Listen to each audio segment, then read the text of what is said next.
नमस्कार, जी न्यूज पर बिलासपुर प्रदेश भर की तमाम ताजा तरीन खबरों के साथ इस वक्त मैं हूं जागृति। खबरों की ओर बढ़ने से पहले आइए नजर डालते हैं आज की हेडलाइंस पर।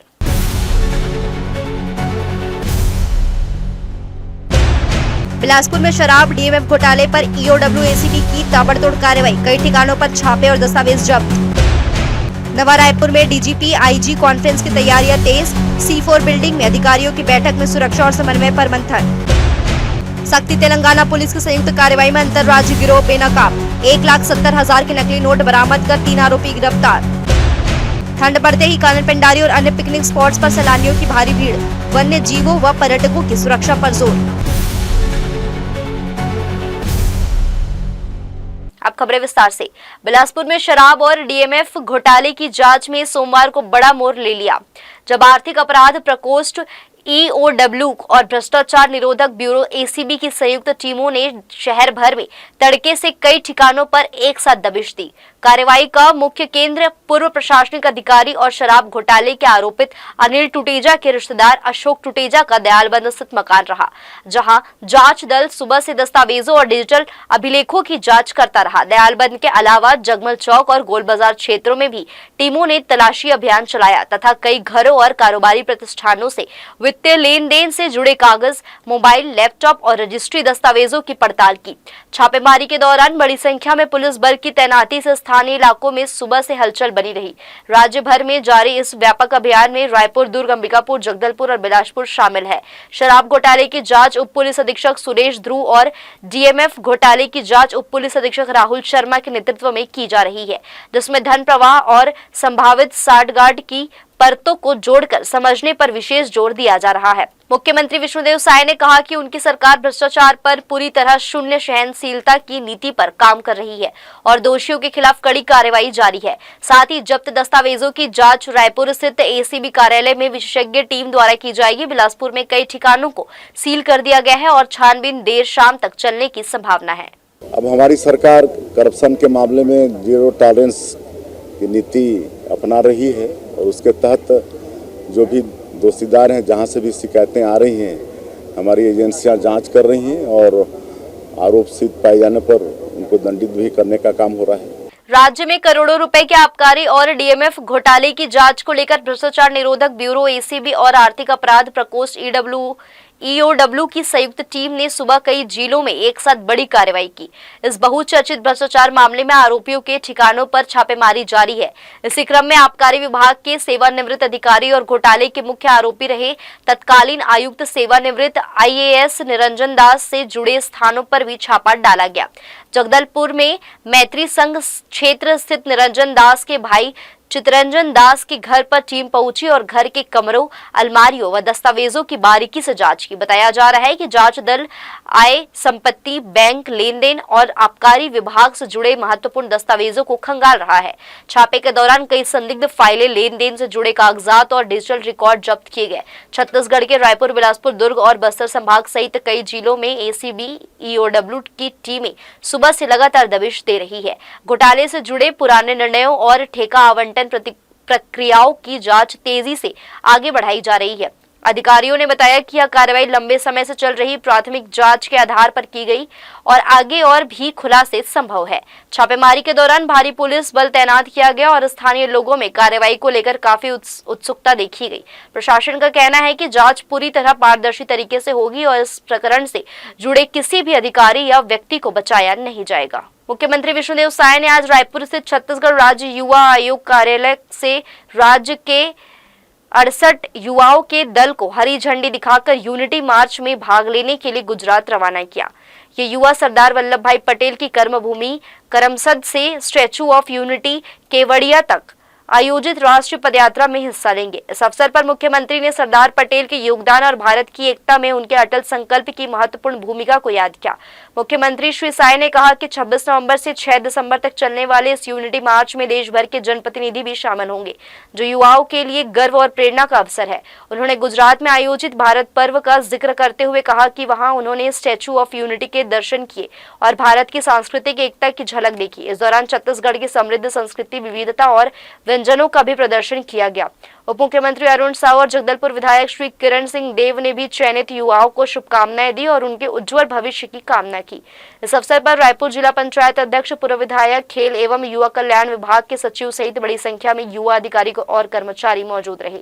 स्वतंत्र भारत के प्रथम उप प्रधानमंत्री और गृह मंत्री थे, जिन्होंने कठिन परिश्रम और दृढ़ इच्छा शक्ति के साथ आज़ादी के बाद जो 562 से भी ज़्यादा छोटे बड़े रियासत में हमारा ये देश बटा था, उनको एक किया और एकता में पिरोया। तो उनका जन्मदिन 31 अक्टूबर को हम लोग एकता दिवस के रूप में मनाते हैं और एकता दौड़ का भी आयोजन होता है।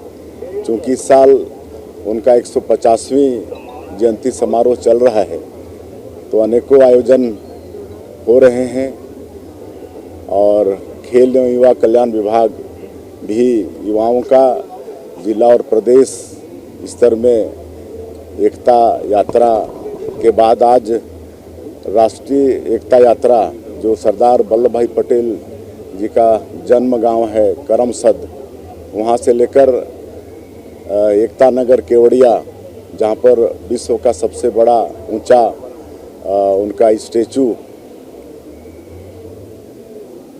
ऑफ यूनिटी है, वहां तक 152 किलोमीटर की यात्रा का आयोजन है। हैंडपंप तकनीशियन पदों की भर्ती परीक्षा रविवार को शांतिपूर्ण ढंग से संपन्न हुई। बिलासपुर जिले में कुल 9 परीक्षा केंद्र बनाए गए थे, जहां सुबह से ही व्यवस्था का निरीक्षण किया गया। परीक्षा का समय सुबह 11 बजे से दोपहर 1:15 तक था, लेकिन अभ्यर्थी 2 घंटे पहले ही केंद्रों में पहुंचने लगे, जिससे बाहर भीड़ दिखी। पहचान और प्रवेश पत्र की जाँच के बाद ही अभ्यर्थियों को प्रवेश दिया गया। सर्दी को देखते हुए बिना जेब वाली स्वेटर पहनने की अनुमति दी गई थी। सभी केंद्रों में जैमर लगाए गए थे और महिला पुरुष सुरक्षा कर्मियों की अलग तैनाती की गई। प्रवेश के समय परीक्षार्थियों की मेटल डिटेक्टर से जांच की गई और हर 12 परीक्षार्थियों पर एक शिक्षक की ड्यूटी लगाई गई, ताकि परीक्षा पारदर्शी रहे। परीक्षा देकर निकले अभ्यर्थियों ने कहा कि प्रश्न पत्र पाठ्यक्रम के अनुरूप था और अधिकांश छात्र परीक्षा से संतुष्ट दिखे। कड़ी सुरक्षा और बेहतर व्यवस्थाओं के चलते परीक्षा नकल मुक्त और शांतिपूर्ण वातावरण में पूरी हुई। ये पीएचई का ही है, हैंडपंप टेक्नीशियन का एग्जाम है आज, और बिलासपुर ज़िले में लगभग 9-10 सेंटर में इनके एग्ज़ाम चल रहे हैं। आज हमारे यहाँ 300 बच्चे इनरोल्ड हैं। 300 में 179 बच्चे हैं वो उपस्थित हैं और 121 बच्चे अनुपस्थित हैं। परीक्षा है वो शांतिपूर्वक संचालित है। पुलिस की व्यवस्था भी हुई है। जो पूरी प्रक्रिया है कि जैसा 2 घंटा पहले एग्ज़ाम के वहाँ आ करके हमारे 2 टीचर, एक लेडीज़ और एक जेंट्स हैं, वो फिक्सिंग का काम करते हैं। पुलिस विभाग के द्वारा भी 2 फ्लेक्सिंग के लिए, एक महिला और एक जेंट्स जो कर्मी हैं वो नियुक्त किए गए हैं। उनके द्वारा मेटल डिटेक्टर के माध्यम से भी सारी चेकिंग का काम होता है। और साथ ही साथ हमारे यहाँ अगर अंदर से भी देखें तो प्रत्येक कमरे में प्रत्येक 12 पे एक टीचर है वो लगे हुए हैं। वह भी गेट में उनको सर्चिंग करते हैं और जो भी उनका जैसे कि जानकारी वगैरह लिखने वगैरह की जो बात है वो सारे उसमें जो भी उनसे होता है वो सहयोग भी करते हैं। तो इस प्रकार से शांतिपूर्वक है परीक्षा संचालित हो रही है। हैंडपंप तकनीशियन का हम लोगों का एग्ज़ाम था ITI ट्रेड से, तो जिसमें से बहुत सारे क्वेश्चन रिलेटेड आए थे। हायर सेकेंडरी स्कूल से आए थे, हमारे ITI से ट्रेड, अलग अलग ट्रेडों से आया था क्वेश्चन। तो बाकी एग्ज़ाम अच्छा बना है, लेकिन इसको श्योर नहीं कर सकते कि पास हो जाएंगे। आप संतुष्ट हैं अपने पेपर से? हाँ, थोड़ा सा। टेक्नीशियन का एग्ज़ाम था, 2025 का रिक्वायर्ड था। मैं Anoop Kumar Tandon, Apollo senior hospital में सीनियर टेक्नीशियन हूँ, है ना, मैकेनिक एंड फिटिंग सिस्टम का। तो 97 क्वेश्चन हमने सॉल्व किए, बहुत बेस्ट गया। हैंडपंप तकनीशियन लोक यांत्रिकी विभाग पेपर था। अब पेपर ठीक था, अब जितना मेहनत किए उतना ही मिलेगा। बाकी पेपर अच्छा है। हाँ, पेपर संतुष्ट है, अच्छा पेपर। रायपुर स्थित C4 बिल्डिंग में आगामी डीजीपी आईजी कॉन्फ्रेंस को लेकर पुलिस अधिकारियों की अहम बैठक आयोजित की गई। बैठक में रायपुर संभाग के सभी एसपी, विभिन्न संभागों के आईजी और पुलिस विभाग के वरिष्ठ अधिकारी शामिल हुए। सभी अधिकारियों ने सम्मेलन से संबंधित व्यवस्थाओं पर संयुक्त रूप से समीक्षा की। यह बैठक 28 नवंबर से नवा रायपुर में होने वाली डीजीपी आईजी कॉन्फ्रेंस की तैयारियों के मद्देनजर रखी गई थी। अधिकारियों ने सुरक्षा व्यवस्था, आयोजन प्रबंधन, आवागमन व्यवस्था और राज्य व केंद्र एजेंसियों के बीच आवश्यक समन्वय पर विस्तार से चर्चा की। डिप्टी सीएम अरुण साहू ने कहा कि भारत सरकार द्वारा डीजी कॉन्फ्रेंस के लिए छत्तीसगढ़ का चयन होना प्रदेश के लिए गर्व की बात है। उन्होंने कहा कि इस सम्मेलन में देश भर के शीर्ष सुरक्षा अधिकारी एक मंच पर जुटेंगे और आने वाले समय की सुरक्षा रणनीति एवं कार्य योजना पर गहन विचार विमर्श करेंगे। उन्होंने यह भी बताया कि सम्मेलन को ऐतिहासिक बनाने की दिशा में प्रशासन और पुलिस दोनों स्तरों पर तैयारियां तेज कर दी गई है। नवा रायपुर में 28 नवंबर से शुरू होने वाले इस सम्मेलन के दौरान सुरक्षा प्रोटोकॉल, तकनीक की व्यवस्था और लॉजिस्टिक प्रबंधन को लेकर लगातार समीक्षा बैठकों का दौर जारी है। देखिए, छत्तीसगढ़ के लिए सौभाग्य की बात है कि भारत सरकार ने डीजी कॉन्फ्रेंस के लिए छत्तीसगढ़ को चुना है।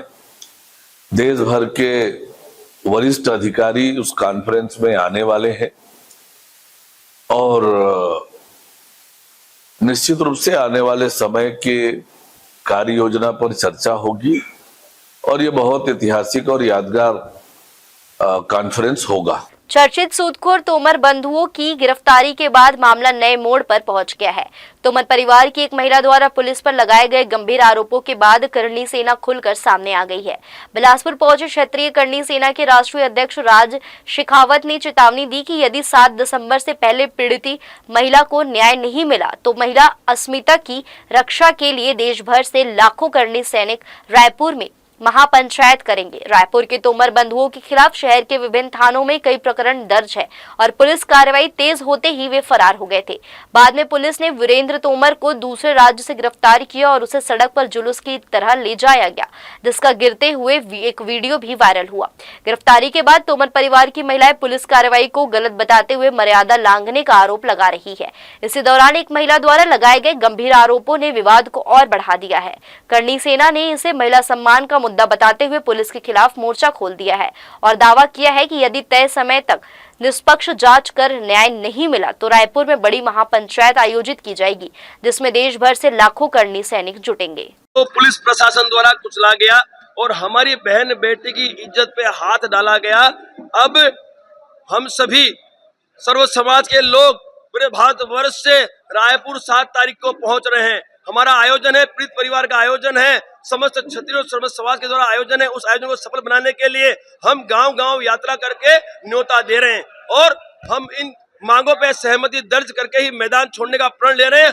और आप सबने देखा होगा जिस तरह से जो निर्ममता दिखाई गई और जिस तरह से हिरासत में हमारी बहन बेटी की इज्जत को तार-तार किया गया, वो कभी बर्दाश्त नहीं है। और हम ये चाहते हैं कि 7 तारीख के पश्चात इस छत्तीसगढ़ की किसी भी नागरिक के साथ इस तरह की बर्बरता ना हो, वो सुनिश्चित करने के लिए क्षत्रिय अपना छात्र धर्म निभाने के लिए मैदान में उतर आए। बिलासपुर में 77वां एनसीसी दिवस पर इस बार पहले से कहीं अधिक ऊर्जा, उत्साह और गौरव के साथ मनाया गया।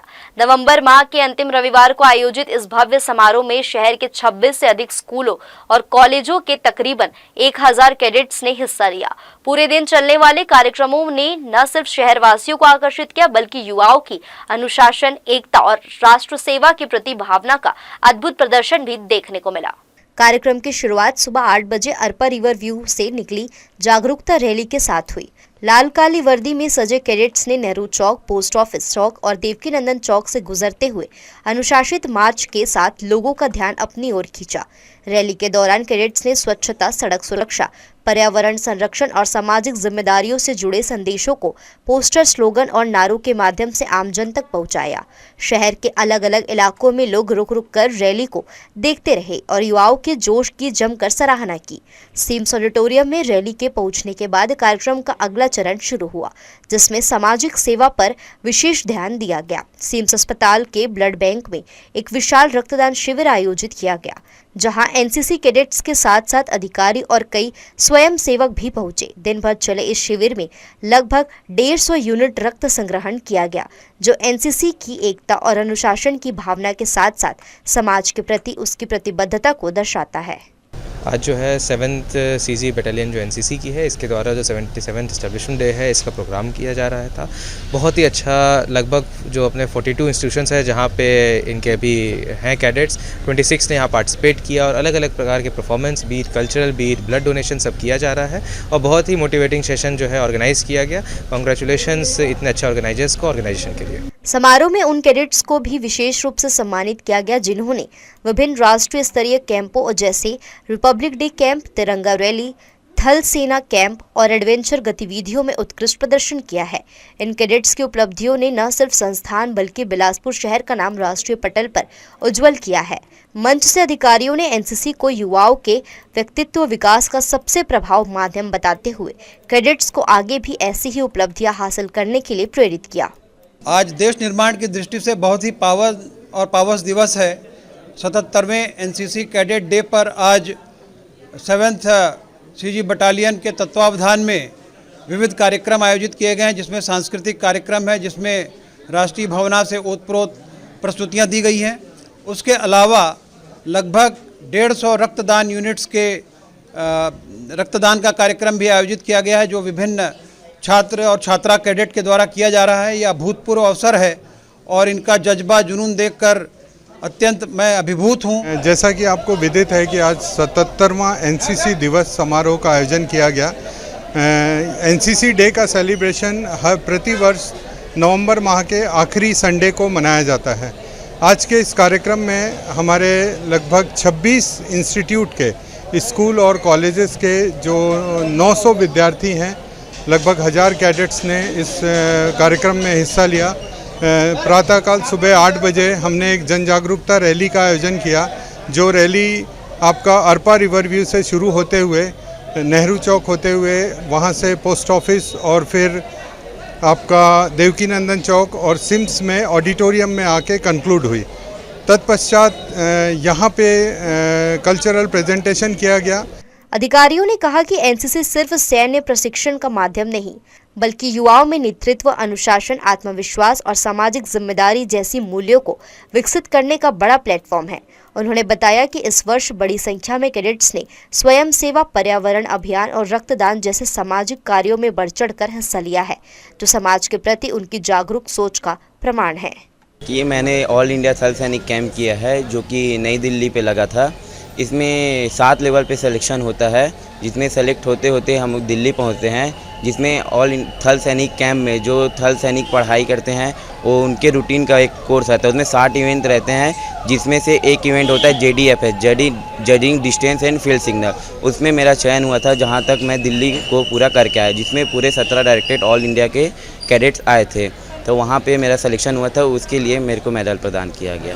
मैं मतलब ऐसे बहुत ज़्यादा मेस्मराइजिंग एक्सपीरियंस है ये। हम लोग दिल्ली गए थे, वहाँ पे हम लोग का 10 दिन का कैंप लगा था दिल्ली कैंट एरिया में, DGNCC में। हम लोग वहाँ पे मतलब 7 इवेंट होते हैं TSC के, उसमें से मेरा था सर्विस शूटिंग में, और उसमें फिर ओवरऑल इंडिया में 3rd रैंक आई है। उसके बाद फिर अभी बटालियन में भी फेलिसिटेशन किया गया है। 77वां एनसीसी दिवस समारोह एक दिन का आयोजन ही नहीं, बल्कि युवा शक्ति और राष्ट्रभक्ति का एक जीवंत उत्सव बनकर उभरा। पूरे कार्यक्रम में कैडेट्स की ऊर्जा, अनुशासन और देश प्रेम की भावना खुलकर सामने आई।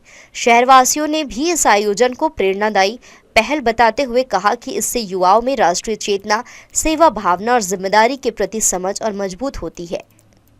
बिलासपुर में आयोजित यह भव्य समारोह आने वाले वर्षों में एनसीसी को और अधिक सशक्त और प्रभावी बनाने की दिशा में महत्वपूर्ण कदम साबित होगा। जी न्यूज़ के लिए कैमरामैन गोपाल मौर्य के साथ मोहम्मद नासिर की रिपोर्ट। प्रदेश में बढ़ती ठंड का असर आम लोगों के साथ स्कूलों की व्यवस्था पर भी दिखने लगा है।